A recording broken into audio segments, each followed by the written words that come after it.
then I got a Ohio. fun little question we can do to kind of wrap this one up if you want. Sure, sure, sure. So I had my final for my seminar class today, and the question that was presented that we had to debate on was are trophic cascades generalizable? I want to hear your thoughts on that. Or what? Trophic cascades. Trophic cascades.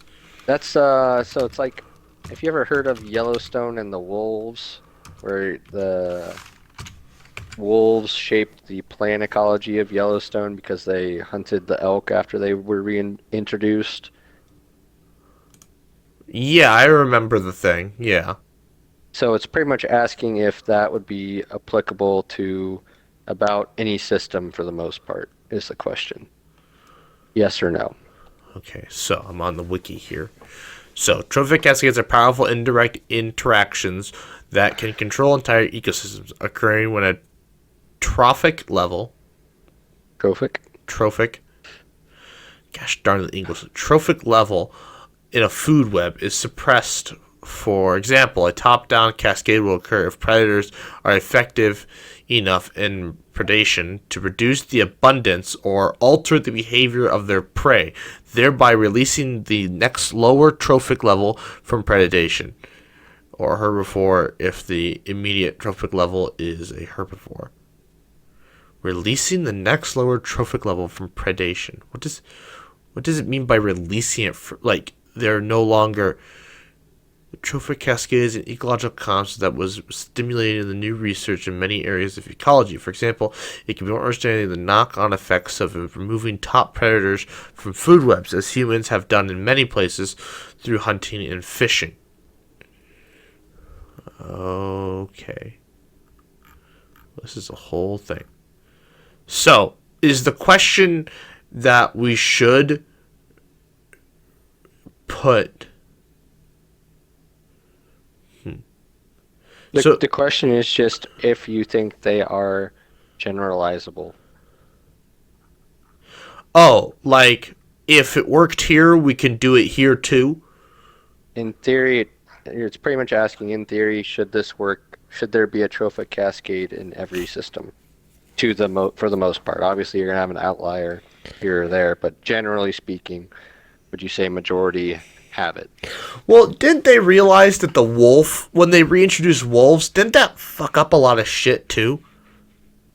Um, yes, it did, but it's like it's more asking if there is, not necessarily if like it's not really looking at the reintroduction.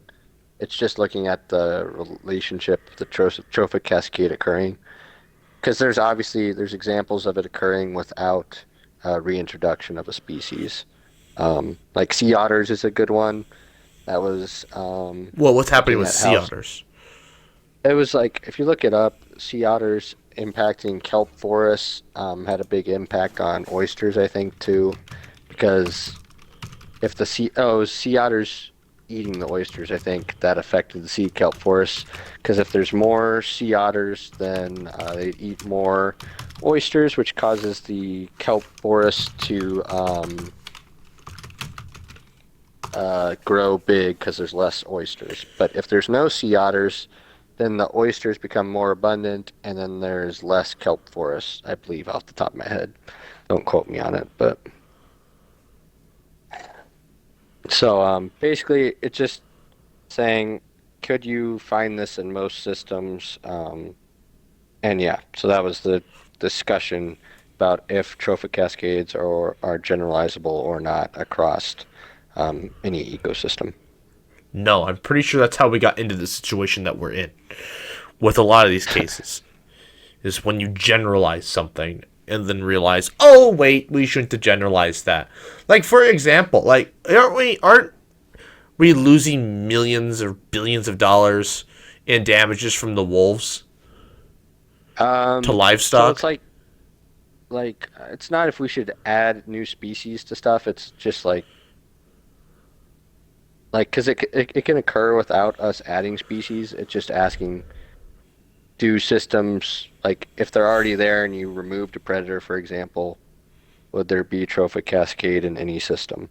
Oh, Or does it just depend? Like, say if you did Africa, for example, and you're looking at plant biomass, if it changes with the removal of a predator, would that be applicable even if there's like multiple predator systems and multiple prey systems that impact plants, or no? It's an interesting question because it kind of brings up the whole thing with mosquitoes, because a lot of people are doing research and like, yeah, we could wipe out all the disease carrying mosquitoes, and theoretically the ecosystems wouldn't bat an eye. Yeah. Theoretically. That's the theory. Because the ones that carry diseases don't actually make up a significant portion of the ecosystem. So, like, for example, the big thing is like, oh, what do the birds eat? Well, the birds don't eat the mosquitoes that bother humans. They eat the other mosquitoes. Yeah. There's a lot more of those than there are the ones that affect humans. Theoretically. But like, you just don't know, right? You can't possibly know all the possible ramifications. When it comes to a complex situation with lots of variables, that was something economics showed. So I got to study. It was an undergraduate level, but you got to look at, okay, here's a system, identify all the variables, and then try and come up with a mathematical model to represent the entire system. And then you're like, well, I'm just going to have to assume. Because, there's, the velocity of money. You can't possibly measure the velocity of money in a system.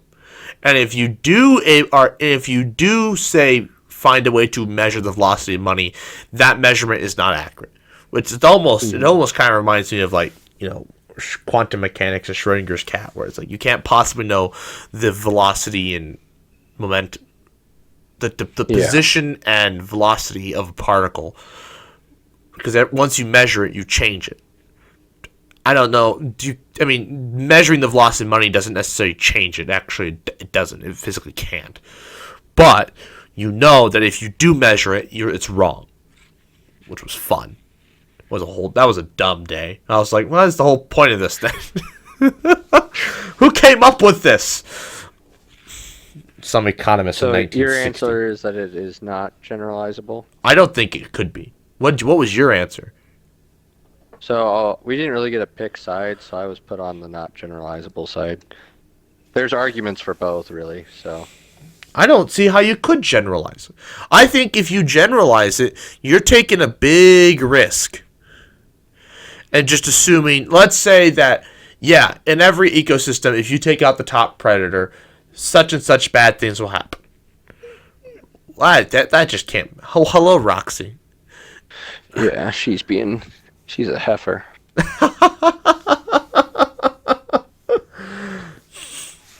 So... But yeah, that's the side I was on. Yeah, that's true. There's papers pointing to both sides being correct or wrong, so I think it's one of those where it's really down to semantics on what you deem as a significant impact numbers-wise, and what you deem as generalizable, to be honest. Such an interesting question, though, because... it kind of makes me think back to early humanity, right? I feel like, so humans were the apex predator. Still are the apex predator in any ecosystem, period. Except for, maybe in the ocean. But, until now, anyways. Until now, until, modernization, we were not the apex predator in the ocean. But now we are. We are the apex predator. So my question was thinking. So we think back to the Ice Age when we were still in tribes and pre-industrial revolution. There was a balance. Well, we think there was a balance, except for the fact that we hunted mastodons to extinction. Mm-hmm. So there's that. But also there was a change in climate. So you almost wonder if us hunting mastodons to their extinction, we managed to actually somehow remove ourselves from an ecosystem without collapsing the ecosystem. right? Because think about it, right? So the ecosystem for thousands of years was adapted to having humans being the top predator and mastodons being the top herbivore, right? Mm-hmm. And basically, humans would hunt mastodons, and the saber-tooths would hunt the mastodons, so on and so forth. Well, when we hunted the mammoths to extinction, that's about the same time that agriculture was being formed in Mesopotamia. Because I will say, mastodons were still a thing when the pyramids were being built, if I'm not mistaken. Were they? I believe so. When the extinction of mammoths. I think mammoths were 10,000 years ago. Extinction of mammoths. 4,000 years ago. 4,000, really? Yeah. I swear it used to be 10. Maybe They were ice still in was their 10. heyday 20,000 years ago, but within 10,000 years, they were reduced to isolated populations off the coast of Siberia and Alaska. So the herds roaming the Americas were wiped out 10,000 years ago. But that's what I thought, yeah, which the pyramids were built like 4,000 years ago.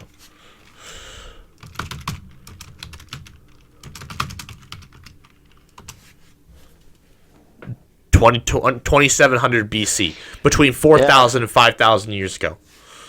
I have some more fun questions from that class. Maybe I'll have to go through them next time with you. Yes, of course. Of course.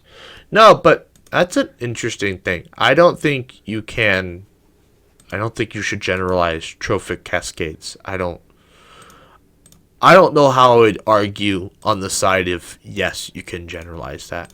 If I had been put on that side, I would have looked at the professor and been like, I cannot argue on this side. I normally can argue both sides, but I just don't see how you could generalize it, because every ecosystem is different. So back to the mastodon thing, right?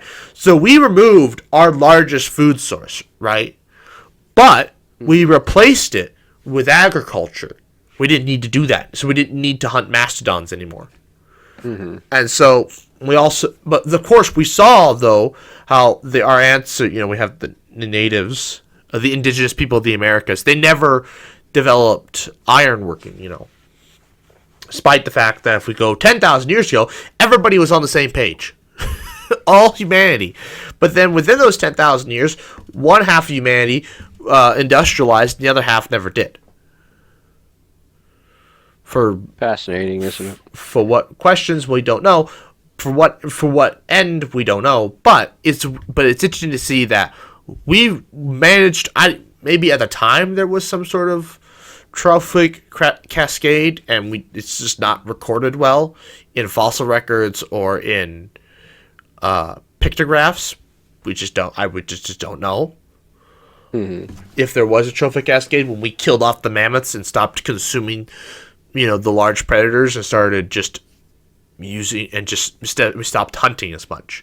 I'm sure there had to have been one, but I can't say we stopped hunting that much. I mean, I'm sure we wiped out wolves in areas, and so I'm sure the ecosystems probably couldn't adapt fast enough, because I'm sure by that point humanity was already moving at speeds that ecosystems couldn't adapt to. Mastering fire, taming animals, domesticating wolves. Yeah, I'll have to ask you some more ecology questions next time for you to theorize about. Sure, yeah, absolutely. Sounds great to me. All right. Well, folks, that is the end of this podcast. I would like to thank you all for watching. Please like, comment, share, and subscribe. New podcast every Friday, noon Central Time. And good night.